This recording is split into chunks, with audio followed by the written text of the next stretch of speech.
CPA, so public accountant.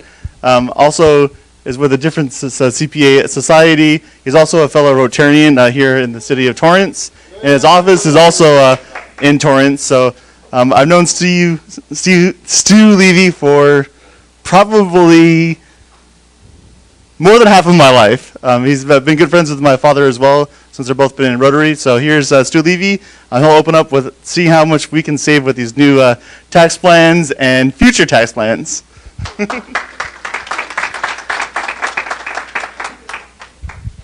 Thank you. You're all screwed. So I don't know if you've heard there's a new tax law. It's a friend to some people. It's really not a friend to a lot of people. It could help some of you in this room. I don't come with anything prepared. I'm much more of a let me know what you really want to know about person, but I'll give you some highlights and then I'll take questions. I don't know how long I've got. No, not just to live, but I don't know how long I've got.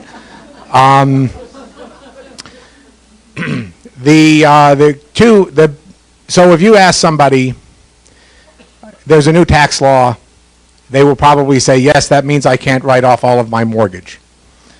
The answer is, yeah, kind of, but not as limited as they think it is. The big limitation is on state and local taxes. If you sell somebody a house and the property taxes are $12,000, they're only going to get to write off $10,000 of that. Your mortgage interest is deductible to the extent that your loans related to the house are $1 million. If you bought a house for $1 million, or bought a house and had a $500,000 loan, look, there's light. You see, I've already enlightened you people.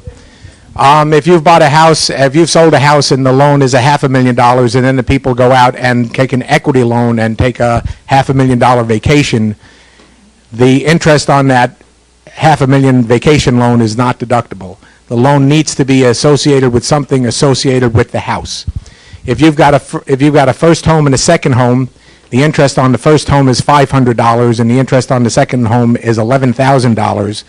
I'm going to move you to your second home because you really only get to write off the interest on one house. If you've got a rental property and it's the right kind of rental property and your income is in the right place, and I took a 4-hour course just to define that, but under Section 199A of the Internal Revenue Code, I know that usually puts people to sleep. Under Section 199A of the Internal Revenue Code, certain rental properties and businesses are entitled to reduce their income by 20% on the tax return. So if you've made $100,000 on a rental property and you meet all the appropriate criteria, you will only pay tax on $80,000. If you are a self-employed realtor and you make $100,000 in your business and you meet certain criteria, you will only pay income tax on $80,000. You will pay self-employment tax on $100,000, but you'll only pay income tax on $80,000. Those are the big things.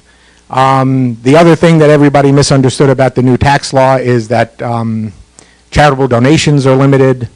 They are actually not limited. Charitable donations are actually allowed more. It used to be that your charitable donations were limited to 50% of your adjusted gross income. They are now limited to 60% of your adjusted gross income. So if you've got somebody who's very charitable and doesn't have a lot of taxable income, then they can give away all their stuff. What is the other big thing? Oh, the other big thing, and this is, and I apologize because there's probably going to be somebody who thinks I'm a jerk for saying this. I happen to like the estate tax. I think the estate tax does much more good than harm. If you've got a lot of people who've got assets in excess of $11 million and change, the estate tax will cost them some money. But moreover, I think the people in this room and your clients are going to have a gross estate of less than that. And if you have a gross estate of less than that and you die, if there's an estate tax, your heirs get the step up in basis on your property. If there's no estate tax, there's no step up in basis. So that creates two issues for the heirs. First of all, the heirs have to determine what the basis is, which I know how much I paid for my house. I know how much I paid for the improvements I've made to my house. I kind of know where that information is. I'm sure my wife does know where that is. But if we're gone, my kids aren't going to know where that is, and all they're going to be able to do is to prove that we paid $200,000 for our house 30-something years ago. So I know that's not going to be enough. But when we die, and there's a step up in basis, my kids don't have to worry about finding that stuff because I've had the step up in basis. So for the people who have net worths of more than $11 million each, $22 million for a couple, the estate tax is not such a good thing. But if you have less than that, the estate tax is a wonderful thing. So that being said, I know I have a lot of friends in here. I have several clients in here. Who's got a question? Come on, somebody's got. Yes, sir. If you say if the estate is less than 11,000 for an individual, 11 million. There's no tax. there's no tax, but Yes. you don't get the step up in basis? They do get as long as there's an estate tax, there's a step up in basis. Okay. If your estate is worth $100 million, your heirs will get a step up in basis. But if there's no estate tax, there's no step up in basis. So for instance, a lot of you, those of you who know me might know I'm a Yankee fan. In 2010, a very unique thing happened in the world. The IRS passed the tax code on December 15th, 2010 that applied to 2010. In 2010, there was not supposed to be an estate tax. But when they passed the tax law in mid-December, they said, you know what, there should be an estate tax, and at that point, they made the estate tax exemption $5 million. Where the Yankee fan in me comes in is that George Steinbrenner died that year. George Steinbrenner was the owner of the Yankees, worth a little bit more than $5 million. So his estate and somebody else famous died that year, and I can't remember who it was, but they were both going to sue the federal government because when they died, there was no estate tax, and now suddenly there was. So in 2010, you could opt to pretend there was an estate tax all year or pretend there wasn't an estate tax all year. That was the only year you could do that. So George Steinbrenner's family opted not to believe in an estate tax. All of the other people in the world who died that year and whose heirs sold their property at a stepped-up basis chose to elect the estate tax treatment. So yes, there is always a step-up in basis as long as there's an estate tax. If there is no estate tax, George Steinbrenner's family, George Steinbrenner paid, I want to say $270-something million for the Yankees, who are currently worth someplace in excess of $200 billion. When he died and he left the Yankees to his heirs, their basis is now that $273 million because he died and there was no step up in basis. That make sense? Mm-hmm.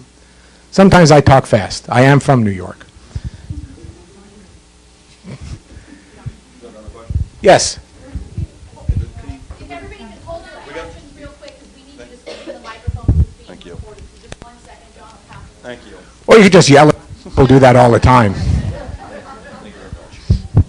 When is the estate tax assessed? Well, after you die, After you die, okay. and you have 9 or 15 months to file an estate tax return. Now, what's happened is, so let's say I die first, which I think my wife is hoping for, but I die first, and I've used, so, and I'm going to get into a lot of stuff here, so I'm going to talk really fast, but there's an AB trust. I died, we took the exemption amount of $11 million, I wish, and put it into the B trust, and we took the rest of my $100 million and left it in the A trust. So at that point, there's no estate tax, but I filed an estate tax return to prove that and transfer the rest to my wife. But if during the course of my lifetime, I have given away $11 million worth of stuff, gifts to my children and just children, not gifts to charity, those are tax deductible, but gifts to people, and if I gave away gifts of more than $11 million, when I die, there's no exemption because I've used my whole exemption. Does that make sense? No? Well, I have business cards with me. I'm happy to have a conversation with you later. Hi, I have a question about the charitable deduction. Yes. You're saying it didn't go away, so is the reason there's been publicity that it did go away because the $20,000 standard deduction sort of takes the place for a lot of people of actually setting forth a charitable donation because you just take the standard 20? Well, the standard deduction is 12 for an individual and 24 for a married couple, and there's a bump of $1,300 if you hit a certain age. But yes, That's probably where it came from, but the charitable deduction is still there. Moreover, you file a California tax return. California does not have that level of standard deduction. A married couple has an $8,800 and change standard deduction in California, and a single individual has a $4,400 and change standard deduction for California. So if you have $12,000 in property taxes, the person who bought the house before, they're going to itemize their deductions in California, and then you want to add everything you can, charitable deductions and so forth. State and federal returns are so different. I have had to put in, I write a letter every year when I send out my clients' tax organizers, and I tell them what to expect. And what I've told them to expect this year, quite frankly, and I will look at you two, your fees are going up. Because it's no longer the same thing. We're preparing two tax returns under two entirely different sets of law. And they're not two entirely different sets of law like Idaho. In Idaho, they say, what's your federal taxable income? Here's your rate. California has just, it's like they speak a different language. My favorite disparity is there's something called Section 179 in the Internal Revenue Code. There, I said those words again. In the Internal Revenue Code, there's Section 179. That means when you buy your new laptop computer, you don't have to depreciate it. You are depreciating it, but you take the entire year's depreciation in 1 year. So that's called Section 179 depreciation. This first came to be, I want to say about 10 or 15 years ago, and the limit was $25,000. And California said, that's pretty good. We'll let people expense $25,000 of their purchases all in the first year. Well, the IRS has slowly increased that level, and California has left it at $25,000. I have a client who's in the construction industry, and he just bought $1 million piece of equipment that he's going to expense this year in full on his federal return, and he's going to expense $25,000 on his California return. He's going to have to depreciate the other $975,000 over the life of the property. So, yes.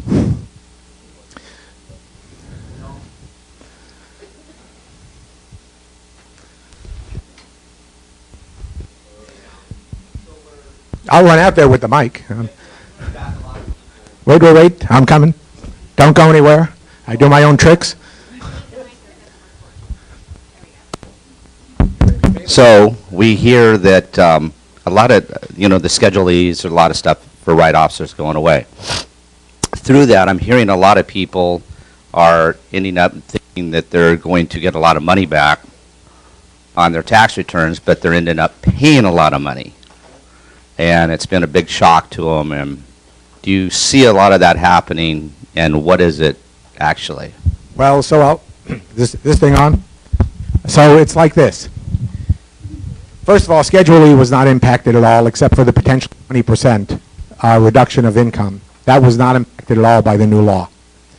Not at all. Anybody who tells you Schedule E was impacted by the new law is mistaken. Where the disparity is that when the federal government passed this new law last year, they were so excited about it and they wanted to share it with everybody. They went out and changed the withholding tables. And so when you get your W-2 at the end of the year, it says gross wages and it says federal income tax withheld. Look at those numbers for this year and last year. I died again. I'm just so powerful I kill the mics. Maybe it was lunch. Anyway, if you look at your W-2 from 2017 and you look at your W-2 from 2018 and you look at the gross wages, they might be very similar. I just saw somebody this morning, he had a W-2 from 2017. I want to say wages were $167,000 and his gross wages in 2018 were $179,000. So very similar, except the federal tax withheld was $10,000 less. He never changed his exemptions, but the IRS changed the withholding tables in February of 2018. So that reduced what everybody had withheld. So you got more money throughout the year, and you probably are paying less income tax on your tax return, but you're not getting the refund you expected. Now, to steal from somebody else, when you get a tax refund, that's like reaching into your pocket and finding $5, because that's your money. And it wasn't ever anybody else's money, so it's just a gift that you have allowed the government to hold on to all these years. or that you've allowed your pocket to hold on to all these years. But it's, you're getting less of a refund, or you're owing money even though you pay less tax. Does that make sense? Okay. Anybody else? Don't be shy. I've answered all the questions you could possibly have. You again. That's okay. No, right, gotta have the microphone or it's not gonna make it to the this is gonna be on some network TV somewhere. So I will likely refer my clients to you or someone like you, but the reason why I came is because at the soccer field, sometimes I'll get asked, so how do these new tax laws affect me? So like, could you, and I'm going to take good notes, can you give me like the quick top line summary of what I should respond to that? Okay, so I spent 20 years coaching soccer. And I got some of my best clients from coaching soccer. And the answer to the question is, when they say to you, how do these new tax laws affect me? Pretty much what I said when you started. You're screwed. They really, there are so many different aspects of it, but the key thing is, if your itemized deductions in the past have included a large amount of state and local taxes, that number is capped at $10,000. So if you had $12,000 in property taxes and $12,000 in state and local taxes, and that includes your car registration and all that stuff, and that was your biggest deduction because you're just a property owner, your mortgage is paid in full, and you don't have anything else to do, you are no longer going to itemize your deductions because you're capped at $10,000. So that one's there. Oh, the other big one, for those of you who are employees and receiving a W-2, wait, I'm going to get to you. I'm not done. This is a big change. If you're an employee and you get a W-2 and you're used to taking employee business expenses, which is a miscellaneous itemized deduction on the Schedule A, that entire section is gone. There are no miscellaneous itemized deductions. So when you get your brokerage statement and you see in there that Merrill Lynch has charged you $10,000 to manage your account, that's very nice. You don't get to deduct it.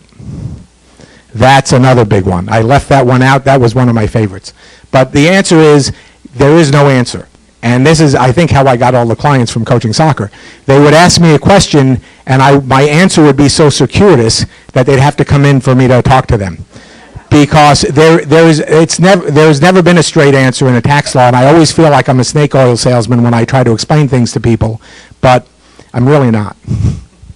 Yes, sir. It broke again. Darn it. I'm coming. Hang on. Well, I'm coming. Right. I'm halfway here. You think it's him? They don't want to hear from him? No, it's not me. Yeah. Okay.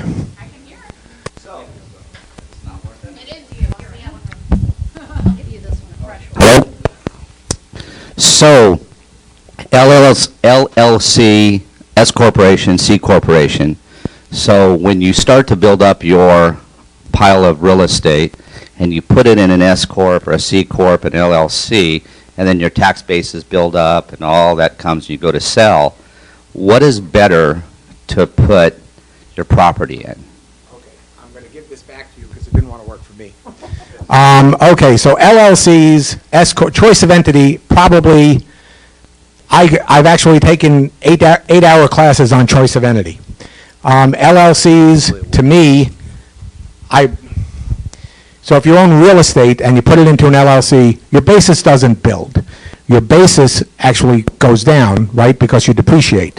And an LLC, S Corp, as an individual property, doesn't matter, depreciation happens. And so your basis never builds. The best entity to hold it, the best entity in which to hold a property, it's got to be your choice, yours and your lawyers, but I'll tell you the rules. LLCs are very good. I would put an apartment building in an LLC because they're expensive to do. LLCs require an $800 annual tax to the state of California, plus a gross receipts tax if you're over $250,000 in income. They require a biannual $20 fee, which is not breaking the bank, but everybody always forgets to do it, so it becomes a $250 penalty. And plus you have to have a tax return prepared. So if you're going to have an apartment building, I put an apartment building into an LLC. Single units, depending upon the number of single units you have, I just buy better insurance because then if you get sued, I always say if Jennifer Aniston is at your house and gets killed, you're probably going to get sued for a lot of money. So LLCs are good for that. S corporations, C corporations never put real estate into a C corporation. You can't get real estate out of a C corporation. You can get it out of an S corporation. And if you get it out of an S corporation, it works just like a partnership. You're getting a distribution. The rule about an S corporation is S corporations work like regular corporations, and you can't have disproportionate distributions. So if Neil and I are partners in a S corporation, if Neil does all the work and I do nothing, I still get half the income and half the distributions. But if we're in an LLC and Neil does all the work, we can allocate all the income and the cash to him. But you can't do that in an S corporation. So the general rule is S corporation for a single owner, LLC for multiple owners if it's a business. If it's real estate, it really doesn't matter. And now just talking quickly about businesses, LLCs to me are fool's gold. If you're a sole proprietor, you don't want to have your business in an LLC. You can't protect yourself against your own torts, and that's Eileen's job, but you can't protect yourself against your own torts. And so if you screw up, you're going to get sued, and it doesn't matter if you're in an LLC, you're going to get sued. So the follow-up to that was the second, is it, I've been told maybe better to have an umbrella instead of LLC and go get like a $5 million umbrella or something? It's cheaper. Again, for me, apartment building you put into an LLC, single-family units you keep just a big insurance policy, yeah. But it depends upon how many single units you have. Because remember, if you put 10 single units into an LLC, and again, I'm going to kill Jennifer Aniston. Jennifer Aniston's at your house and gets killed, her estate's going to get all those buildings because they're all in that LLC. So if you own 5 apartment buildings, I would have 5 LLCs. But again, that's a legal thing. I'm specifically not giving you legal advice. I am telling you that this is what attorneys have told me that I should have my clients do. I am being very clear that I'm not giving legal advice, right? Nobody's taking legal advice from the accountant, right? Okay. So I have a quick follow-up. Can you explain the $20 annual fee you said? Does that apply to all LLCs, no matter the income? All LLCs have to register with the Secretary of State. It's a statement of information. All corporations have to register annually with the Secretary of State, and that's a $25 fee. But if you miss that fee, you get a notice that says you have a $250 Secretary of State penalty, and if you ignore that $250 state penalty, and by the way, your LLC or corporation would be suspended, the next one is a $400 fee. So you get a postcard, and actually you don't get a postcard, your agent for service gets a postcard. But you should make a note, I formed my LLC in March, and every March you should consider filing a statement of information with the Secretary of State. To me, it's worth an extra $20 to just do it annually, but that's me. So I'm firing my CPA who did not tell me that. I think you had a question? Yes, thank you. So I have properties under LLC, and then my CPA advised me to file it under S Corp. So is it a good advice, and what's the benefit of it? You know, I never criticize another CPA unless they've done something awful, and he hasn't done anything awful. For my philosophy, if you've got an LLC, you file as an LLC. If you're an S Corp, you file as an S Corp. LLCs are very fluid, and you can do a lot of things with them. But if you formed an LLC, file as an LLC. That's just my opinion.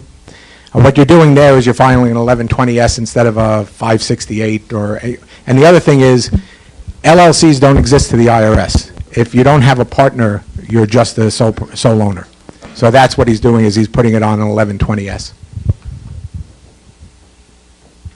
So, yes, sir. Did the new tax law affect the minimum alternate tax, or whether not the alternative minimum tax? Minimum tax, yes. Again, this is an 8-hour class, but yes, it did. Alternative minimum tax was developed in the late 70s, maybe late 60s, early 70s, to capture about 1,000 people who weren't paying enough tax. And so they made up these rules, and they said, okay, you can't deduct your state and local taxes at all. You've heard that before, right? And you can't deduct your miscellaneous business expenses, miscellaneous itemized deductions at all. And we're going to depreciate things differently, and we're going to have all kinds of things, and now we're going to charge you with this alternative tax, which is basically, this is how much your income tax is, and this is how much the other calculation is, and you pay the higher of the two. This was done in the late 1960s, early 1970s. I bring that up because they didn't change the indices until sometime in the early 2000s. Who remembers the Mary Tyler Moore Show? Who remembers Ted Baxter, the incompetent anchorman? He made $50,000 a year. Can you believe that? That's when the law was incorporated. So that's the people they were shooting for. And now that they've hit hundreds of thousands of people with alternative minimum tax. But the answer to that question is yes, under the new law, it's much harder to get into the AMT, and that's how high-income people are avoiding a lot of tax. Yes, sir. Since you got Then I think somebody else has to take them. Okay. Since you have 7.5 more hours, we're real estate agents. Can you review quickly what can we write off in taxes as a business expense and what can we not based on the new tax law? Okay, so the first question is, are you an employee or are you a sole proprietor? Or are you a business owner, like a partnership or a corporation? Sole proprietor. Sole proprietor, okay. So you can write off your insurance, your meals and entertainment, but your meals, not your entertainment. I'll get into that in a second. You can basically everything that you used to write off because this law is really business friendly. What you can't do is you can't buy like seasons tickets or a luxury box or pay for those seating rights at USC. Those are officially not deductible. So if you would typically buy seasons tickets to the Dodgers, and you would typically give them to clients, that's not a write-off anymore. You can't entertain them. You can feed them. If you take them to the game, you can give them food, but you can't give them tickets to the game and deduct it. Outside of that, things are pretty similar. What's that? $5,000 for food? $5,000. That's a goddamn expensive for Dodger dogs. I think they want you to have a mic before you speak. Real quick, so I won't keep going on, but so you have yours in an LLC. I elected to put mine in an S corp. Okay. So what happened is my base went like way down, and then when I went to sell it, they call you property poor. Now my base is way down, my prices are high. I couldn't end up selling. Started to try to take some out of the S corp. You really can't take it out of an S corp. So I'm under the assumption that LLCs are easier to take out, and I ended up paying hundreds of thousands of dollars to try to liquidate a S corp, which not good. That sounds like a specific issue because all your property goes down in value. It doesn't go down in value because you put it into an S corp. It goes down in value because it depreciates. But what's important to understand, I guess, is they call it the recap of the tax or whatever. Recapture of depreciation happens in anything you sell. Okay. Yes. Because they let you take depreciation, they let you take the write-off, but then when you sell it, you get to recapture it. Now you got the broken mic. No, they're not going to let you talk without a mic. That's what they're telling me. Oh, thank you. Yeah. Regarding the deduction, how about for travel? If we take client to other state for like a real estate property, how we write off the travel expense? You should be able to write off the travel expense. But what kind of expense regarding travel, like ticket or hotel or not entertainment, right? You just can't take them to a ball game or the theater or the ballet or fishing. I have a client who has an annual fishing trip. This year it became a symposium. And we had in the morning of the first day, we had a discussion about internet marketing, and then we broke into discussion groups on boats. On the morning of the second day, we had a discussion about accounting and tax law, which unfortunately, when I get back to my office, I'm sure I'll have 3 or 4 messages because that part of the symposium is still going on. And I don't remember what the third day was, but we had a sign-in sheet, and this was officially a symposium. So I have a question with regards to entertainment. Your marketing, can you categorize that as marketing? What kind of marketing? Well, I'm building my client goodwill. It's marketing. Because I work with real estate. I talk in front of real estate agents, and I want to build that relationship with them. And so if I wanted to invite a bunch of real estate agents to my box to market? No. And it is a black and white rule. There is no entertainment. There are meals. Okay, the last question about the tickets. what, there's a lot of charity events that they ask for like silent auction options. Now you've hit it. Okay. You buy the tickets and you give them away. Okay, so that's, so then That you is could write off- promotional. Okay, promotional. So when you got it. buy those tickets for, when Danny has his season tickets to the Dodgers, and he donates them all to the Rotary Club Yeah. for a silent auction, that works. Okay. Now, if Danny's smart, he buys the good tickets at that silent auction, but And then he gives them bids to on me. them, and Then he then gives them takes to you me to because the I'm his game. dear friend. No, and, okay, that makes sense. Yes, you get the charitable donation or the promotional expense that way, Sorry. and then, right, but you don't get to write off the tickets you bought at the silent auction, right? Because you paid only $10 and they were $300 seats. Question, a follow-up on the recapture of the depreciation upon sale? Yes. When you 1031, it avoids that, right? And It still 10 postpones it. It postpones it because it And then takes that if- same issue and puts it into the new Okay, property. then if the owner leaves it to their heirs, Ah, now the heirs get a step-up in basis, and that recapture goes goes away. away. Yep. No recapture. you 1031, 1031, 1031, 1031, and then you die. And your heirs can do it. And again, if you do it right and you do it while your spouse is still alive, your spouse gets to benefit from it because they get to step up in basis too. Don't you just love tax loopholes? I have to tell you, I love this crap. Question about write-off. What about tuition? So let's see, the UCLA MBA program, 170,000 for 2 years. So the money that you spent to have your child put in a video where it showed them on the crew team, no, I'm sorry, that's, the tuition in and of itself, there's a credit available, but it's not a very generous credit. It's a credit that's based on $4,000 of tuition, and it caps if a married couple, I want to say, is $160,000 in income, in AGI. So it is really hard to get that credit. And again, the credit, and there's two parts of it, and again, this is only a 6-hour class, but the credit, it can be a credit of up to $2,500, or it can be an adjustment to your income. But it's all based on tuition of $4,000. So, if you're going to USC, that's a book, right? $4,000. So that won't get you very far. Thank you. Yes, Rosie. See, I remembered her name. Yeah, right. After I pay you the bill. That's why you pay the big bucks. All right. If you pay me big bucks, I remember your name. I will remember that.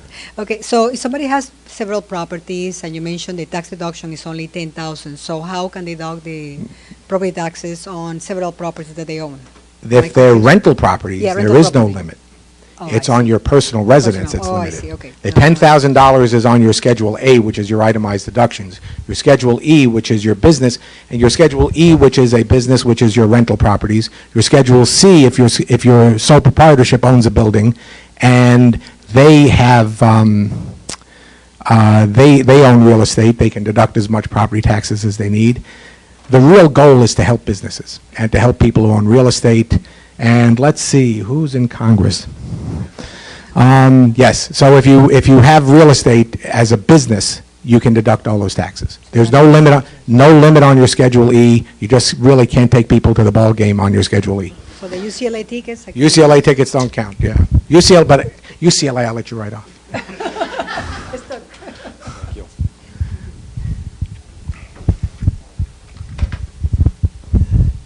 I heard. Right away, I'm going to tell you heard wrong. Go ahead. If you 1031 exchange into low-income housing and keep the money there for 10 years and then sell it, you're exempt from the capital gains tax. Do you know anything about that? That might be, I don't specialize in low-income housing, because if you listen to the news, there's not enough of it.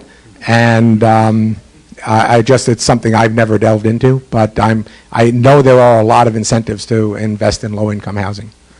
And remember, that, again, this is a place where the state is entirely different than the federal government again. To just bleed onto something else, I know that under the new tax law, the Affordable Care Act is supposed to go away this year, 2019. Even if it does, and I think it has, but even if it does, Governor Newsom wants to put it in for California. And I don't think it's a bad idea to make people have health insurance, but that's just me. I'm from New York. Yes, George. You helped client Nate a few years back. The corporation had gone inactive. We were in escrow, and we found out about that. And you got it straightened out, filed the past tax returns, got her corporation reinstated. But what type, if that happens on just another listing, what have you? Well, what type of time frame, should we allocate to have you resolve that? So if you have an inactive corporation, because if I remember correctly, in that case, you had an inactive corporation and just had been ignoring it for years. All that's required to reactivate a corporation or to revive a corporation is Form 3557, which is the certificate of reviver, and all the missing tax returns and the money due on them. Remember, it's the $800 minimum tax a year. You probably have to pay just the $400 Secretary of State fee because they only charge that once. And so, but if it was 5 years tax returns, right, you've got 5 times 800 plus penalties and interest. And so what you do is you fill out that 3557, you bring the tax returns down to the Franchise Tax Board. The closest offices are in Los Angeles and Santa Ana. Santa Ana is easier to deal with. You walk up, you say, here are my tax returns, here's my 3557, here's my money, and boom, you're supposed to be revived on the spot. It probably takes 2 or 3 days to process the paperwork. Okay, good, thank you.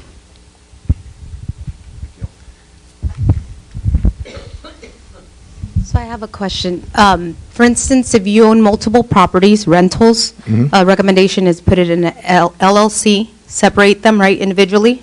Okay. Or try to, obviously, for Well, protection of What any kind type. what kind of properties? In- Single-family residence? Yeah, single, duplex. Well, duplex, now Well, you're getting that's into... multiple. Okay, If multiple. you've got, commercial property is 5 units and above, right? So commercial property, for me, 5 units and above, you're in an LLC. Everything else, you just have better insurance. Okay, so, and you could do that if you have a commercial, you do that separately, and then based if you have under, then you do separate individual, right? Right. Okay, and when you do the LLC, the whole purpose is also to protect yourself from liability. When correct? Jennifer Aniston is killed at your house. Correct.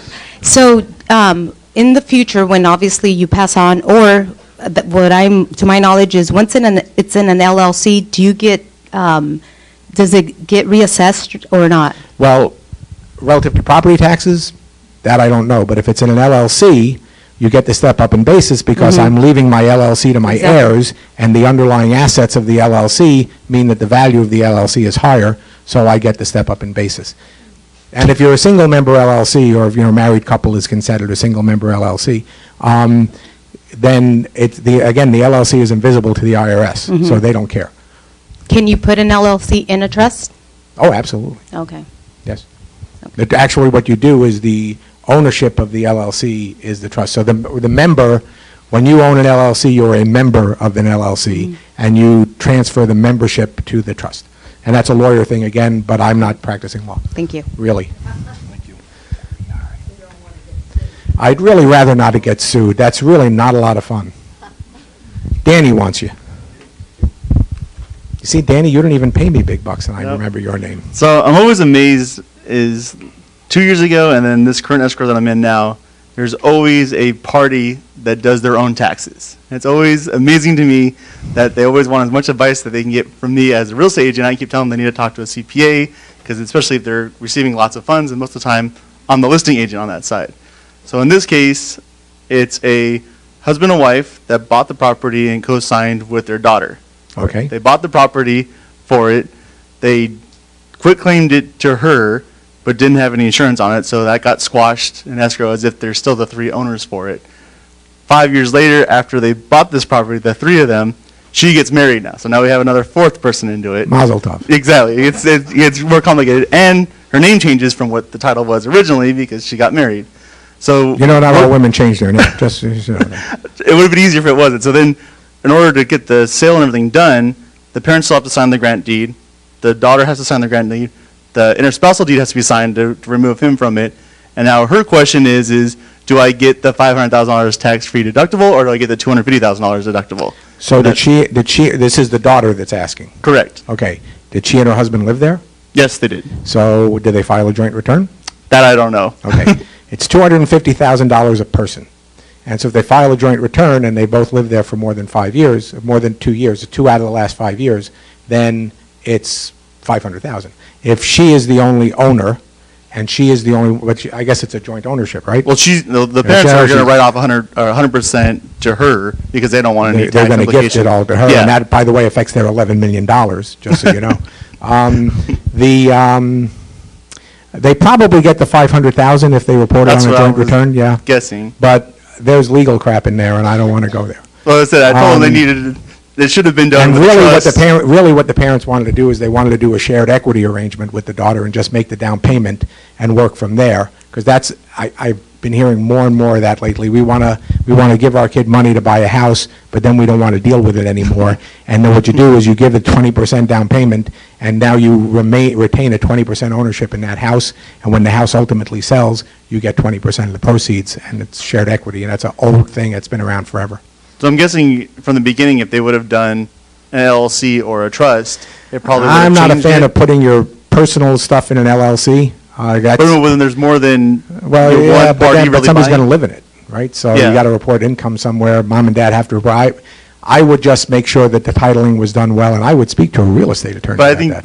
almost everybody doesn't do it incorrectly. Right, That's why I we know have that. probates. I got that phone call as I was coming here today. The guy he found my name on the internet, which I'm very grateful for the internet.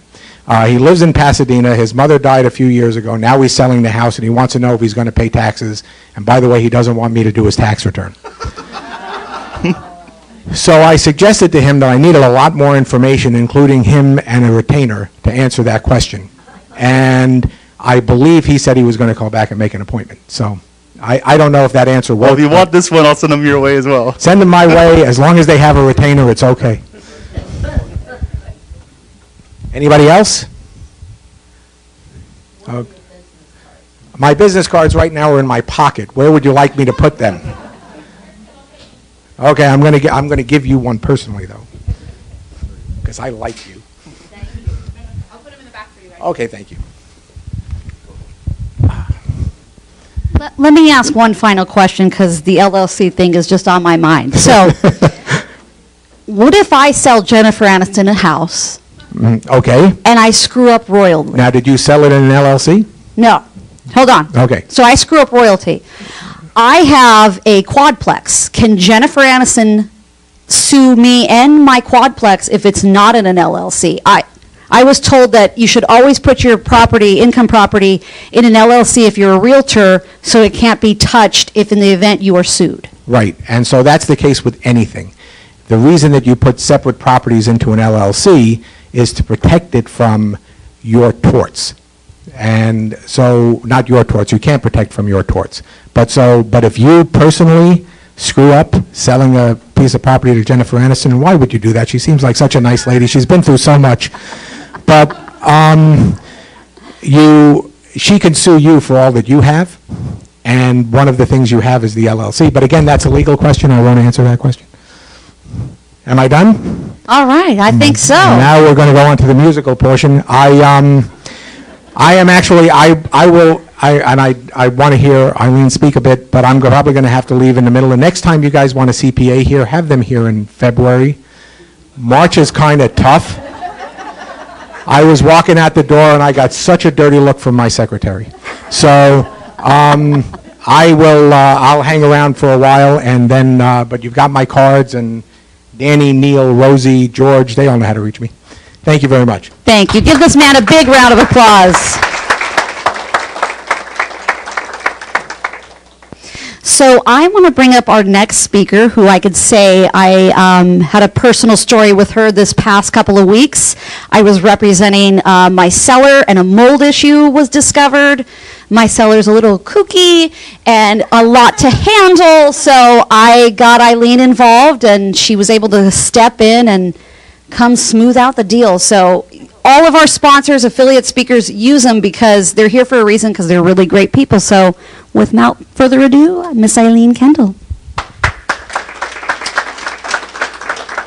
So I just going to clarify a few things. So I am a litigator. Some people don't know the difference. Everybody thinks an attorney is an attorney and they should know everything. I don't know everything. Some of the things that were touched on that you might think I would know, my of counsel would know because he does the transaction side. I'm the one that once something goes wrong in a transaction, I'm the one that goes to court. I'm the one that fights. I don't sit and draft documents.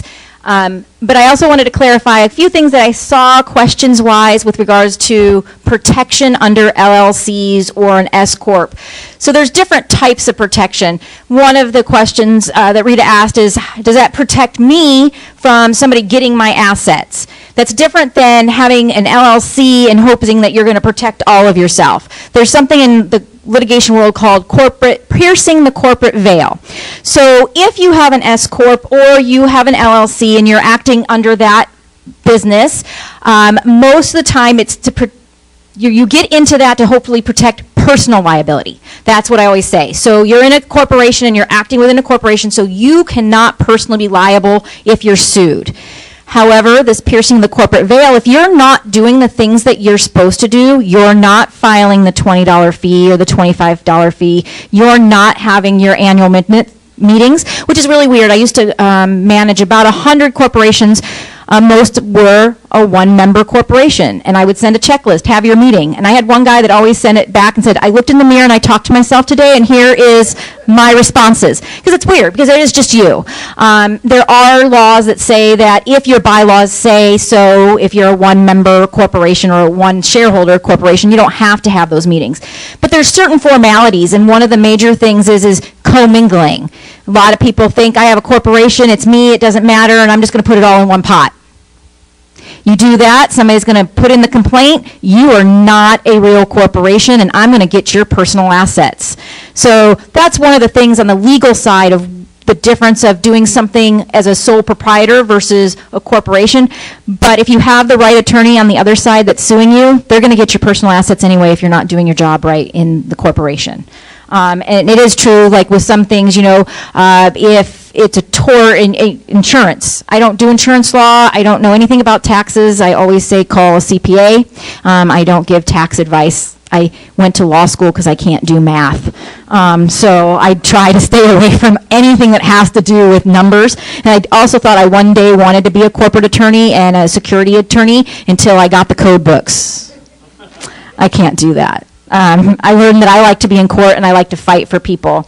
So going into what I usually talk about, I don't know if anybody has ever heard me speak, is the best legal strategy I have is, one, be honest. Make sure that you're covering your behind with everything you do, with follow-ups. Have what's called, for in my world, a defensible file. That means as a real estate agent, you're papering your transactions. You're keeping a log of your phone calls. You're keeping a log of everything. You're having your documents signed.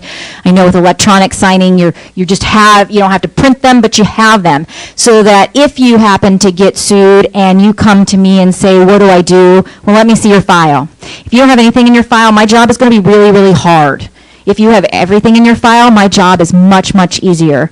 I speak to a lot of real estate agents, and I always say the reason that agents and brokers are sued is because you're the deep pocket. Your broker probably has E&O insurance that's going to cover some type of settlement. But in my practice, and I've been doing it for a very long time, I started at Spear, Woodward, Corbliss, and Goldberg, and I've represented a lot of real estate agents and brokers in non-disclosure cases.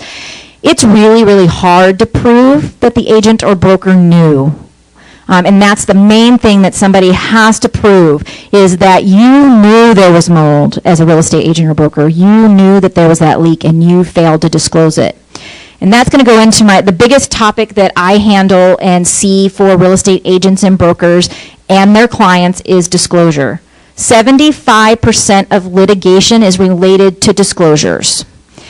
For instance, somebody sells a house in the fall, and what do we have this year that we don't normally have? My job gets really busy because if it doesn't rain for 5 years and you've patched the roof and you didn't disclose it, your seller didn't disclose they put a new roof on in the last 5 years, doesn't disclose anything like that, and all of a sudden there's leaks. They say, you didn't disclose that, but you knew. I had a client come to me that had purchased a home. The person that had the home has been the only owner of the home. And there was some water, or I'm going to say discoloration on the, because I'll talk about that in a minute, about how you are to disclose, the best way to handle disclosures. Discoloration on the ceiling. And asked about it. Oh, no, that's nothing. We've never had any water damage. We've never had any structural issue. Now, this is the guy that has owned the property throughout the whole time. After purchasing and closing escrow, the garage door stops working, and they're trying to figure out why, because the issue was in the garage. And upon more investigation, there's a big patch job from a leak in the structural beams that is causing the ceiling to sag. He knew that, and he failed to disclose it. So there's two different kinds of non-disclosure. There's one that's pure out fraud, that you're lying and not telling it, or there's innocent omissions.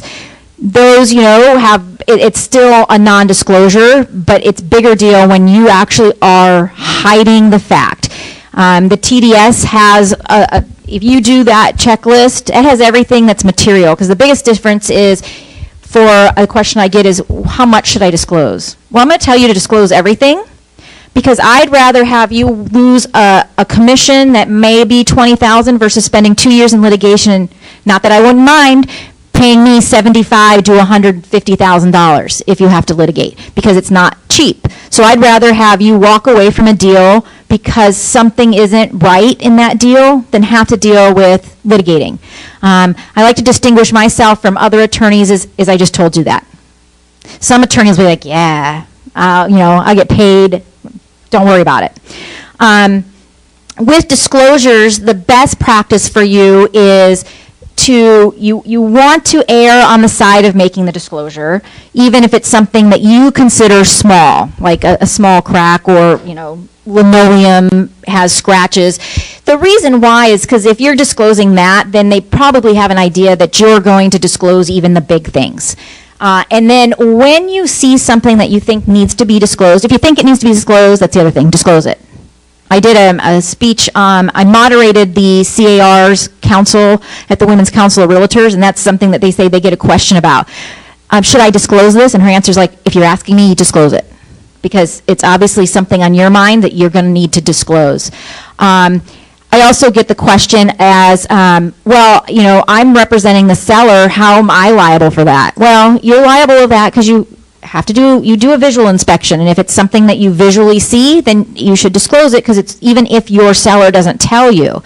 The other way, and it's again hard to prove because the seller's not going to fess up, but if the seller tells you something and tells you not to disclose it because it's going to ruin the deal, I'm going to tell you to walk away. But if you decide to not disclose it, it'll be hard to prove that you knew that, but maybe a neighbor comes over and says, oh yeah, I was in there in that conversation, and then that changes the situation. But you want to just observe the issue. Like I said, I started to say a water leak. Don't ever say that. Say there is a brown spot on the ceiling on the west corner of the room. Don't make any assumptions about it, what it is, especially with that, like it's an old water spot.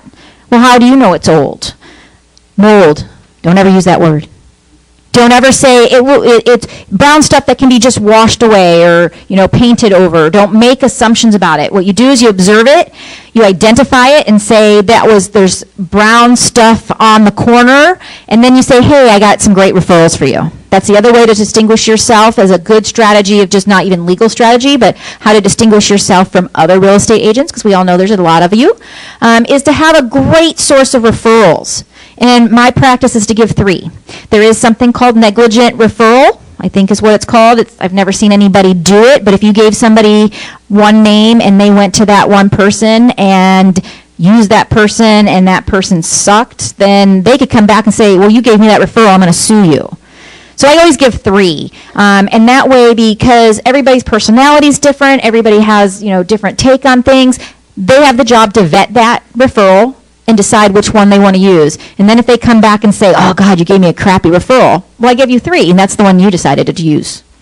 So you never want to make any assumptions, and you just want to tell them to have it looked at by a professional. I spoke here yesterday, and I use the word should. You should have this checked out. You should have this inspected. And I got the question of, Well, why do you should instead of could? In the legal world, words mean everything. In a statute, you have two words, shall or may. Shall means you must do it, may is optional. To me, that's what could and should would be. Should is, I'm not really giving you an option. You really should check that out. Versus you could, well, that's kind of an optional. You could decide that. So I never realized I was saying that word until I got asked that. But that way, if somebody comes back and says, well, you didn't really tell me I should have had that checked out. Well, I said you should, not that you could.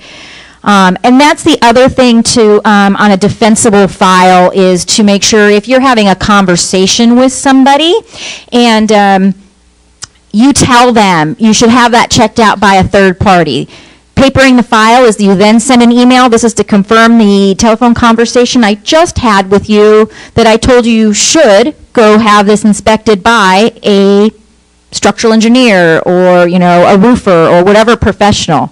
And don't ever give any professional advice, whether it's accounting advice or legal advice or structural engineer advice. You always want to make sure that you're referring that out to somebody that knows what they're, talking about with the aspect. Because you don't want to also get somebody to come back and say, well, I thought you told me that I could get the write-off for that.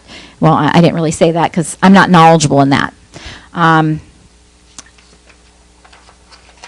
Disclosures, like I said, it's the biggest thing, and I'm sure everybody's familiar with the TDS and the AVID and doing those. There's also a statutory obligation. So a lot of people say, well, what if a trust owns the property and somebody passes away and the trustee is selling the property? That's an exclusion. But if that trustee has been active in that property and is managing that property, has knowledge of it, then that has to be disclosed. Even if there's that exception of, hey, this was a trust sale, it's just a statutorily fraud. It's, it's a 3-year, I think, statute of limitations, and if you just fail to represent, you don't even have to do it under the TDS. Under 2079, you do it under just a basic claim of misrepresentation and fraud. Like I said, don't want to give legal advice to your counsel or to your buyer or seller, but I get a lot of questions is, what should I tell them when they ask me of the arbitration provision? And I'll just tell you, the difference between arbitration and a jury trial is just the distinction of is the seller is going to want arbitration most of the time, and the buyer is going to want a jury trial. The reason why is an arbitration is either 1 or 3 stuffy, usually old men, that are just going to look at it in one way, and they're probably going to say and not the law. It's all about the law. It's not about emotion. It's not about the lies. It's not about that. If you have a 12-person jury, you have a little more empathy. You have some, hey, if you have my witness cries a lot. I just went to an arbitration. I thought that was good because I had 2 women on the panel, and she cried a lot.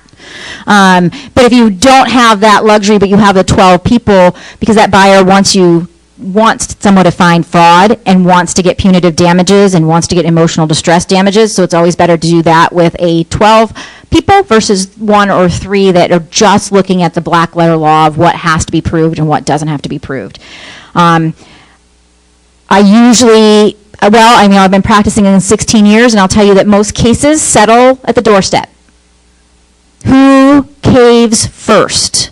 Who's going to, go all the way and spend all the money? Because in most purchase agreements, you have attorney fees provision. So the winner will likely get most of their attorney's fees back as long as it's not a crazy heavy biller and, don't get redlined. But when you show up at court and somebody finally caves, I also do probate litigation. And this was a case where a caregiver had changed documents to get a part of it. And it was clearly illegal to do in California because of the relationship. And the gentleman didn't remember me, but I remembered him from a deposition. And I got in the elevator with the guy. And I had my box, my little cart. Oh, you have a trial today? Yes, I do. And he has nothing. I'm like, my client's like, bring more boxes, scare people away, because we settled in the hallway. I don't know if he really had anything or he didn't, or if it was his intention, but I just chuckled to myself, because things do happen at the eve of trial, or even when, you get there and you see one side's prepared and the other isn't. And I really wish I would have gone first because he's funny and I'm not. And both boring topics, he made his really funny even though he thought he was going to be more boring than I am, but I'm pretty boring.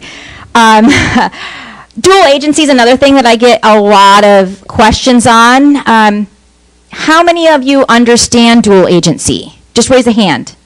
How many think it's a good idea? Okay, I'm going to tell you it's not. Right, okay, because you're the only one that raised your hand. So a lot of people think, oh, dual agency, I can get all the commission or whatever. Dual agency puts you in what I like to say is a schizophrenic state. Because you as realtors have a fiduciary duty to do the best for your client. And how do you do that for a seller when you're wanting to get the highest price, and over here for the buyer you want to get the lowest price, and you have confidential information that you can't share to either side? There's forms, you can do it. Some people just have people sign it. I would say best legal strategy is with any contract. Make sure your client understands it and reads it. I get people that say, oh, I signed it, but I didn't know that was in it. Well, guess what? The law doesn't care.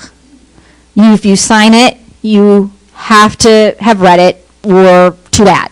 So especially with something as particular as dual agency, when there's such a high risk for you, make sure that your clients, if you really want to do it and you're doing the disclosures, that they know what they're getting into and that there is this split almost of your fiduciary duties.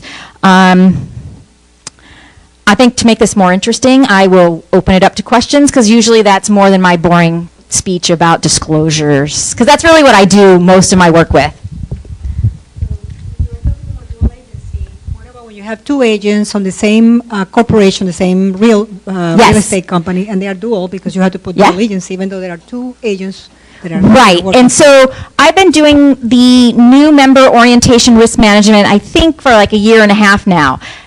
And I learned something new all the time. And about 6 months ago, when I was researching to get prepared for one of those orientations, I learned that yes, if you are in a large broker and you don't even know the person way over there and they're representing the seller and you're representing the buyer, that's dual agency. I think that has less risk than for the agent. Because here you have a broker that has supervisory control over you. That's where that dual agency is.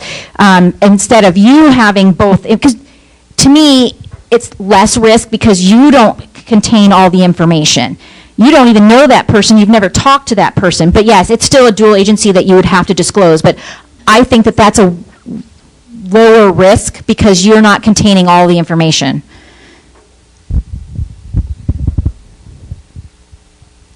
So more on the risk management side. Yes. I actually learned this from a legal panel at CAR on it and having to do with our zip forms that we use. So our zip forms, whenever you guys log into it and use a transaction, none of us ever go back and look at them unless there's obviously a legal case or there's something brought against us. But everything deletes after 5 years from there. And what I learned is in the 5 years, the same thing needs to be done with any email communication stuff you have, because for the litigation side, my understanding is if you have a personal email account, they're going to go back and subpoena all of that. So I've learned now that I keep everything in my company email and all my personal stuff about Dodger games in my email account. No, I don't hear it. I don't hear it. for the 5 years, though, is it better to keep stuff separate like that and delete? I'm not going to answer that question. Okay. I'm just saying because I know that's how our forms are done through CAR, and that's, I'm guessing, the reason. And the reason why is there are certain regulations for certain businesses and how long files need to be kept. I'm sure accounting has a certain time frame that they're supposed to use. Most people say it's a personal, you want to keep your tax 7 years. I think that, and I do have the information, I just don't have it on me, is real estate has a certain time frame. Lawyers have a certain time frame. Everybody under the law has certain time frames for what they keep their information. As to what you're talking about is it's the just- destruction of evidence in my ears. Well, just keeping it separate. Because I said, It doesn't matter. It really doesn't matter. Because if I am the attorney and I know that some communication is going to be there, I'm going to ask for communications from all accounts. I'm going to ask for the email of all accounts. I'm going to ask for the phone numbers. But there's no communication in, say, my personal account. Well, then you don't produce it. Yeah. But you have to produce everything. So either way you send it, I'm going to get it. No, I'm looking at it as a bigger can of worms wing, as there might be more stuff in that personal account than you really want to give out. Okay, so that's going to be specific, though. So if somebody subpoenas you for records, they need to be specific. They can't ask you for everything and you have to turn over marital communications with your wife about something random. My subpoena is going to Unless say... it has to do with that Right. transaction. My subpoena is going to say, or if you're the party, I'm going to send discovery that says, I want all emails that have to do with the transaction of the sale of the real estate address from this time frame. But if I asked a really broad question, as I want all your emails for the last 6 years, hopefully you have a really good attorney and they say no, because that's not relevant. And then you meet and confer and you do that process and I'm getting still the stuff I want. But you have to be specific in those. So for that reason, I wouldn't worry about that. That's not what it is, because you don't have to turn over stuff that's not relevant unless your attorney is not very good and lets you. Well, I just learned from it, keeping things organized, what you do on a business side. I mean, it'd probably be the same if it was trust documents or an LLC. Like, I would much rather have a separate file for that, a separate email account for communications. That way, Sure. it's all organized. I would say that as a general practice, you should have something separate and keeping it organized. In our Because all industry- communication should be from, say, your real estate, whatever email you use for your real estate business, all communications should come from there. But I said, I see numerous business cards every single day, and most of them are their personal accounts. Well, and I think that's because how you can get them. My first email address when I went out on my own was a Gmail account, because I didn't know how to get one that said KendallLaw.com, which was taken, so now I'm in .net, which nobody ever pays attention to that. But a lot of people use Gmail, and it doesn't necessarily make it personal, because I use G Suite. So even though I'm at KendallLaw.net, it's all through G Suite, so it's still, even though it says Gmail, could still be a business account. All right. And another thing I wanted to talk about as a legal strategy in case you ever get sued is when you do something, do it the same all the time. You know, I said to paper your file. You want to have a custom and practice in how you do things, especially inspections. And the reason why is because if somebody comes on and you have to testify in court and they say, well, how do you know you looked at that? Well, I look at every property the same. I start with the kitchen and I look at this and I make notes of this and I do, you're doing everything the same, and that's more believable than, well, I think on that property I did this, but do you do that the same all the time? No. I do it differently every time. It's more believable, it's more credible if you know that you have a custom of practice of how you handle each transaction, not even just with the inspections, but with everything you do. If it's the same with every single file, it helps your defense attorney. Oh, I think you have to wait for the... So on your Avid, normally I do my Avid separately from when the physical inspection. But yesterday my incident was I was doing my Avid the day of the physical inspection. That's the second time I was in the property. How do you go about, I know, you're not going to say, oh, I think there's a leak. You pretty much just do your due diligence, right? But after you already have knowledge, because the inspector's there and he assumes, or not assumes, but he's an inspector, physical inspector. How does that work now that you have knowledge and you're actually doing your Avid at the same time? I mean, it was just a first incident. Yes, it was a coincidence. I've never done them together. Right. So my initial thought is how do you know he's doing a good job and making the right assumption? Okay. To protect yourself, I would still say you're just observing it and describing it in a neutral way and not making any assumptions about it. I guess you don't necessarily have to recommend to your client to have the inspection because he already did, but I don't think I would rely on a third party's assumption. I mean, he is the professional and, but I've never seen that. Filling something out, and obviously you're not a professional. That's why they're hiring a physical inspector, and we're letting them know, hire a professional, right? Right, and But yet you're there doing the. And he's telling you obviously we assumptions, can't- yeah. Yeah, well, not assumptions, he's telling you, I mean, he's a physical inspector, so basically he probably got up there and said, oh, there's a leak here, there was a leak. Yeah. But you as an agent, you're not the inspector, right? And you're not, so we only observe, I mean, basically the whole point of overall is that we were there, we looked at the property, right? We did. And now our you due have the diligence. knowledge. But now we have knowledge. Right. So it's just, yeah, it was a coincidence, that's why I don't know how My to go about way that. to avoid that is to make sure that you're doing the initial inspection right away, because that's part of your disclosures anyway.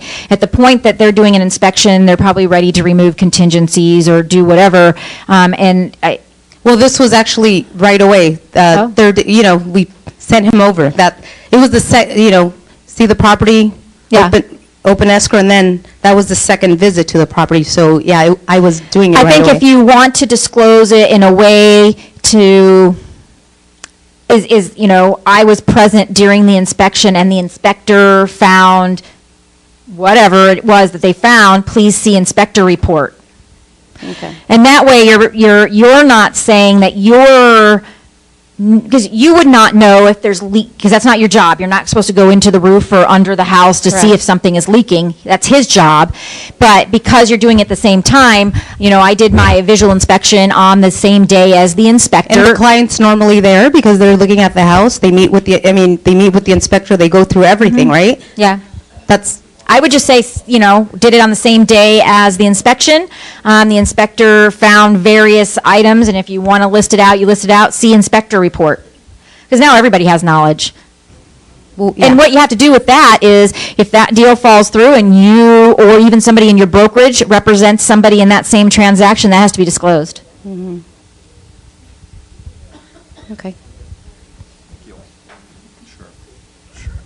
Let me just get her real quick. I'll come right back. Is there any risk in representing yourself in a purchase or a sale of a property? I don't get that question a lot, but I researched that. You can always do a by sale by owner. I think, I don't know everything. I have notes for lots of things, but I remember looking at this because I've had this question about whether or not you have to disclose that you are a real estate agent. No, not that. Just representing yourself as the buyer. Say I want to buy something, so I'm representing myself as the buyer. Is there any risk in doing that? Because I've had brokers before wanting someone else in the office to represent me. To buy a property? Yeah, to buy or sell a property of my own. Yeah. That's because of the E&O insurance. Interesting. I don't think I've ever come across that before, but that would kind of prohibit you guys from buying property all the time. But it's something I can look into. I have cards back there if you want to. I know that there's certain requirements about when you're selling property, of at what point you have to disclose that you're a real estate agent as well, versus, yeah, I just don't know. It seems. Thank you very much. Some E&O insurance doesn't cover agents purchasing their own property. It's a condition of the E&O insurance. So the broker is afraid of liability if if their agents are out buying property for themselves, that they should be represented. Right. So that's more of an insurance issue than a legal issue. Yeah, that's why. That's probably why I don't know it. Yeah, that's Yeah. why they do it. And it's very common on every time we purchase an E&O insurance policy. Are your agents buying and selling their own property? So that's an insurance question. You want to talk to an insurance attorney or an insurance agent. I think we have one in the room. Something else I want to mention about risk management. Something else I learned. Like I said, I always learn something new. Learned something new today. When you're describing property, to not be in violation of the Fair Housing Act, don't say walking distance. Don't say near a church. That was interesting to me, because I would never thought that's how you see it. But there might be somebody out there that says, well, I'm handicapped and I'm in a wheelchair. I can't walk anywhere. Or if you're saying close to a church, maybe you're having an affinity, towards somebody that's more religious.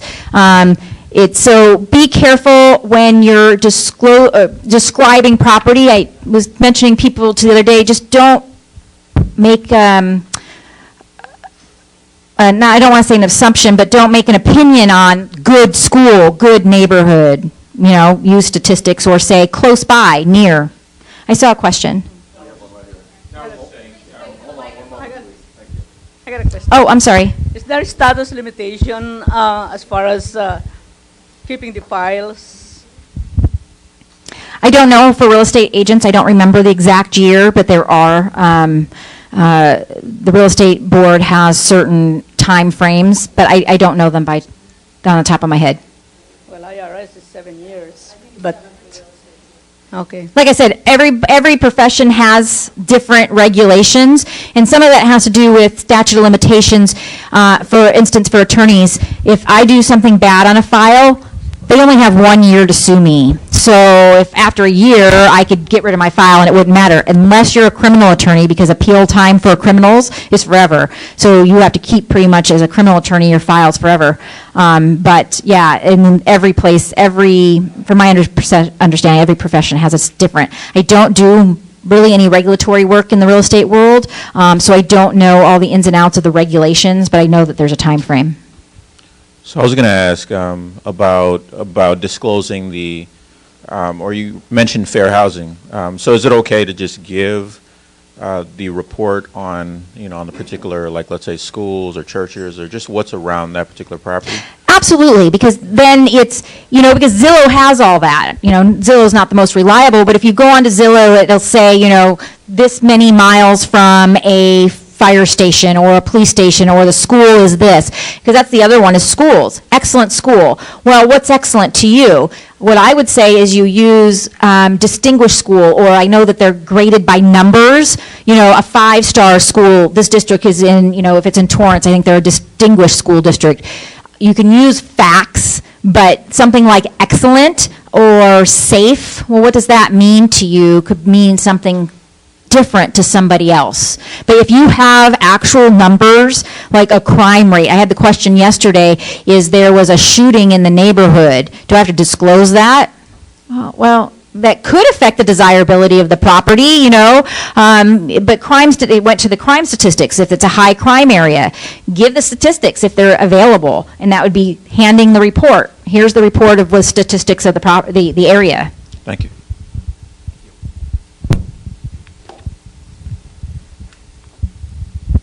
I wanted to ask, and then when giving the statistics, will you also give a disclaimer indicating that you got the information from a third party instead of acting as if it could have came from yourself?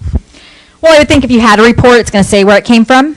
But yes, I think I would make sure that whatever report you're using, if you're pulling it from somewhere like Zillow or if you've had some other I don't know where those reports come from, but if you have it, just have it identify where it's coming from.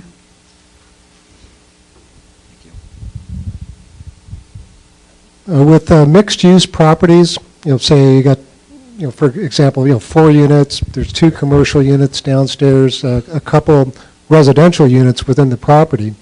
Would the requirements, the TDS, the residential sale type requirements, TDS, and those type disclosures, would the information requirements going into the TDS, would that be just those residential units, kind of like a condo, or would That's a very good question. I don't know the answer to. Okay. I was looking into some of the new laws that are coming out, and my blog went out, and I've learned that I shouldn't use so much legalese. So if you're on my VIP list, which I'll tell you to get on, because some of the stuff that I talk about and the new laws I send out to real estate agents on my VIP list, somebody sent back to me because it was with landlord-tenant, and the requirements of commercial. Now you can do certain things with abandoned property, and what does that commercial mean versus residential, and it's not something that somebody lives in.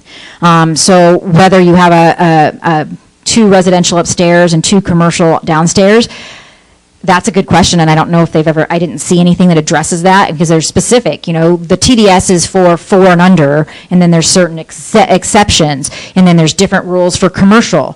That's a good question. I don't know. Okay. I've not approached that before. I'll look into it, though. Learn something new every day. Now that we're talking about TDS and SPQ, we have people that speak maybe bilingual, they don't speak English very well, maybe Spanish, Japanese or whatever. So sometimes they ask us, I need for you to help us with the TDS and SPQ. So obviously I said, I cannot complete it for you. You have to complete it yourself. So many times they say, well, sit down and then can you translate things for us? And so I said, I cannot write the TDS on SPQ. So what I have done is I said, do you write it in Spanish, for instance, because I speak Spanish. And then I write it in a piece of paper, how they're supposed to write it, translate it. I'm a little concerned because sometimes, I don't want to do that. But they said, I don't know how to write English, so will you please help us? So how do I approach that? How do I handle that? I think one way would be to say to get an independent third party if you're really concerned. Again, that's not something I've ever encountered with that, but I would say that the best way to protect yourself is to say, you know what, I can't do that, but you should talk to somebody that can help you, and that way you're not involved at all with that. Somebody else is translating it and transcribing it into English.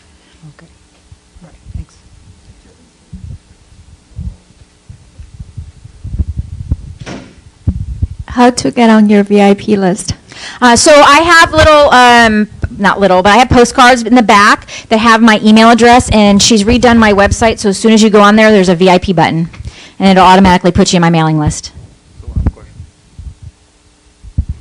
No one raised their hand? Quick question. Yep.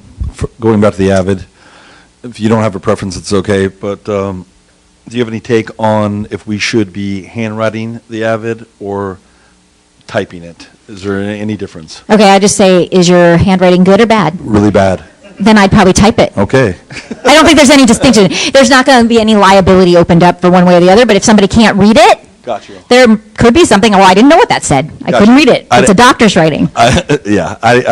Someone had told me a long time ago that if you handwrite it, that it gives the appearance that you're doing it at the house as compared to taking notes and coming back to the office and typing out that it might not be so fresh or something else could change. Well, I could see that opinion, and that could be something to look at. But if you have what I'm calling a defensible file, and you did take all your notes while you were doing it, and you know your handwriting is awful, so you take your notes and you go and decipher them and put them into typing, then I open the file and say, yeah, that's not a problem. It's all there. But yeah, no, I get that reason, and I can understand that opinion. But I'd be afraid if you couldn't read, because I have horrible writing, I have to type everything.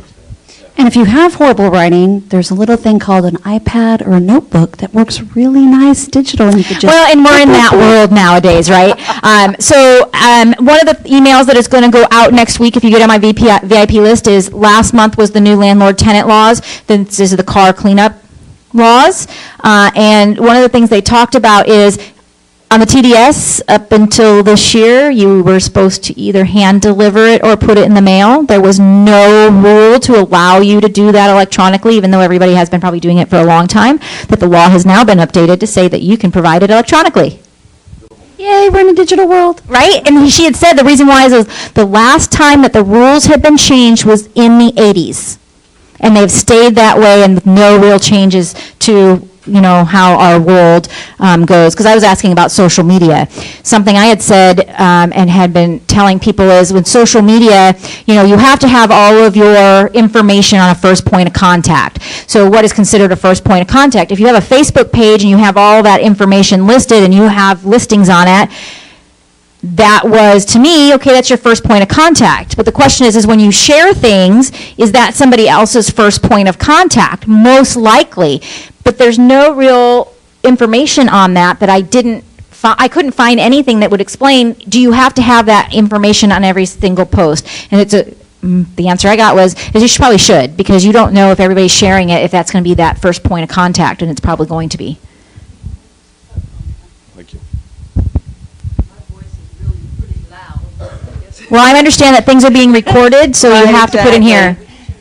What I wanted to ask is, are you aware of if that information that you were just discussing with the change in rent stabilization or the rent landlord-tenant laws, if they've been input into the rent stabilization website. And I'm asking only because I just got a call from a gentleman in New York who was interested in purchasing some income property, and he was asking me about the rent stabilization laws, and I referred him to that website.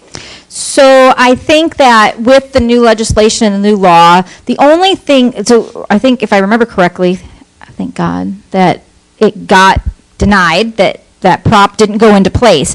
But my understanding is there are some jurisdictions that have some type of moratorium on, and I just don't know it off the top of my head. I do have the information at my office because it was brought up, is there's certain jurisdictions that do have this, that they can't do certain things, I think, for a 6-month period of time.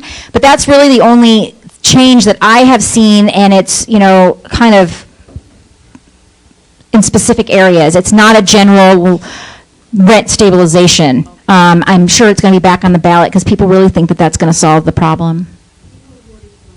Yeah, like I said, I think certain jurisdictions are putting something in place that you can't do certain things for a period of time. I just don't have it at the top of my head what those are. But I'm more talking about, so in landlord-tenant world, I do evictions for landlords. I don't represent tenants, usually. But when you serve a 3-day notice, it's 3 days. It doesn't matter if it's a Saturday, Sunday, holiday. Come in the middle of the year, that changes. Saturdays, Sundays, and holidays don't count. So if you serve it on a Friday, you can't go in and file your eviction complaint on Monday. You have to wait the other days. And it's same with serving a complaint. Right now, until it changes and goes in effect in the middle of the year, 5 days from service, if you personally serve it, it doesn't matter if there's a holiday or a weekend. Now it does. So those are the kind of landlord-tenant laws. And there's advancements to, changes to evicting somebody who calls 911 for being abused or sexual harassment, those types of things. So those are the kind of things. And it's on my blog too, so if you're not already on my VIP list, you can go see those too. Maybe 2 questions. A would be the marijuana law. So I'm having some issues with my tenants. How do you say you can't smoke marijuana or cigarettes? You're supposed to have like a 15-foot area where cigarettes can't be smoked, so I've given designated areas to go back and smoke, but not marijuana. So that's an interesting, because what I tell my landlords is if you don't want them to smoke, tell them not to smoke, and that's everything. The distinction is it's okay, it's allowed in California, but it's not allowed by the federal government. That might change soon. I've been reading that they're thinking about legalizing it in the national, but I would say the problem with that is discriminatory. What if it's because they have glaucoma, because that's the reason why most people get it, the medical reason, or arthritis or cancer, and you tell them you can't smoke, but you're allowing other people to smoke. That's where my concern would come in. If you don't want smoking at all, just don't allow smoking in your lease. So that's what I've been doing because of marijuana, no smoking everywhere. So, yeah, but that's what, if you don't want it, that's what I would say to do, because it's hard, because everybody's going to say kind of like the therapy dog or the emotional support dog. Everybody has one just because they can get the certificate. So I'm sure for medical marijuana, people will be like, oh yeah, I need it for medical reasons. So another question would be is under tenant. So they give you a 30-day notice, but it's month to month. So if they give you a notice on the 10th, does that start their 30 days, or if it's month to month, does that mean the 1st to the 30th? No, it starts on the day. So if they give you a 30-day notice on the 10th, it would be 30 days from there. The question I get sometimes, though, is, well, what if they paid the rent on the 1st? Well, if they paid the rent for the full month, well, I mean, I don't, yeah, you know, because normally if you do a 60-day notice to vacate on the side of a landlord, in your 60-day notice, if you're doing it in the middle of the month, you're telling them they have to pay this much rent and then their other rent is prorated. Because I had somebody come to me the other day, do I have to return the money? Well, I've never really approached that, but I think it'd be good practice if they're not living there to return their money. Because otherwise they might say bad things to you about you on Yelp. All right. I'll take one last question. All right, so my question is a little like is, if you have a tenant, you know, that smokes, and but they're smoking inside of their apartment, you know, or condo or what have you, is there and it's affecting you and you do not smoke, is that a quiet enjoyment violation? Oh, I suppose it could be. You know, I've never handled a case like that, but yes, because the landlord is supposed to give you quiet enjoyment and all those things. Problem is I'm going to say if I'm representing the landlord and you're trying to sue the landlord did you read the lease? Did you see that the lease allowed smoking? If smoking's allowed in the building, then you assumed that risk. The attorney on the other side might not know that and be like, you know, not know, but that, when you said that, that's my first thought, is kind of like when you go on a roller coaster, you're assuming that risk. If the lease allows smoking throughout the whole building, then I would say that, well, when you got into the lease, you said that. Now, if the lease doesn't allow smoking throughout the building, or like he has just a designated area and somebody's smoking, I would say you have a more colorable claim. Or if there's no smoking at all, they definitely have a claim because they're violating their lease. So it would be something that the landlord would have to do how you would do that and enforce it, I don't know. You do a 3-day to quit or cure the breach. Well, then he stops smoking for 2 days and then he comes back. You know, there'd be a constant battle. I get things like that with even just domestic violence. You know, there's laws about evicting somebody that is subject to domestic violence, but it's causing problems through the unit, and you have to just be very, very careful. But I think it'd be something similar with smoking, is the landlord needs to do something if it's a no-smoking building. But if there's smoking allowed. Okay. Oh, okay. Oh, sure. I just didn't know what time frame you're looking at. I could. This will be the final one. No, it's okay. Everybody always has legal questions. I just randomly thought about this, but I have a client who's looking to rent their place out probably within the next 6 months, but they are in a rent-controlled area. Is there any suggestions you have about do's, don'ts, what can and cannot be done? Because from my understanding, you can't... Don't buy rent-controlled property. I know. If you have somebody, I kid you not, I had coffee with a real estate agent the other day because I network with you guys. You guys are my referral sources. I don't usually represent you. I represent your clients.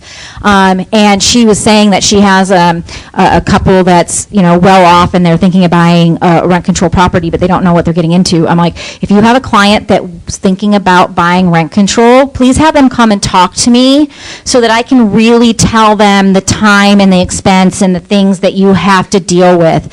I am a landlord. I own a single family or a condo, and those are excluded. But if rent control had come into play, I would have sold it because I didn't want to have to deal with that. I want to own real estate, but I don't want to deal with it.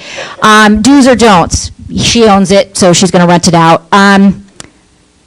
Have it appraised because it's not been rented out yet. This is the first time on the rental market to get the highest market value for that. And don't make any exceptions to that.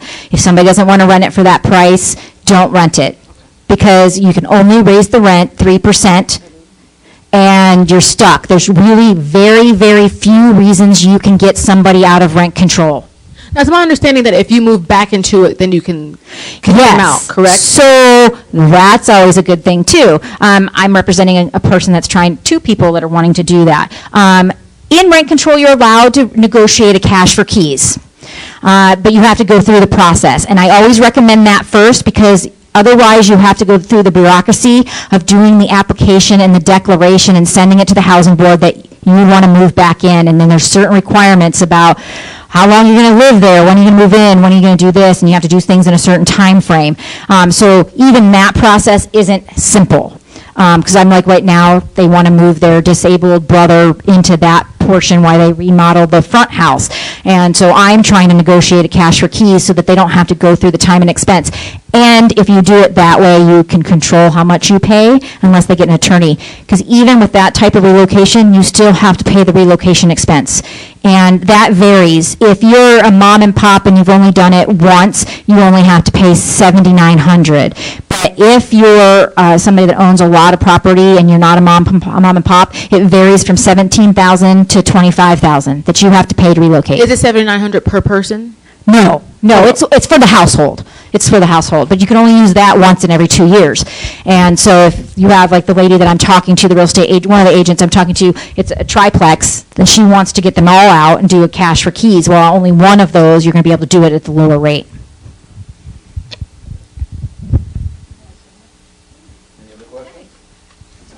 Thanks, everybody.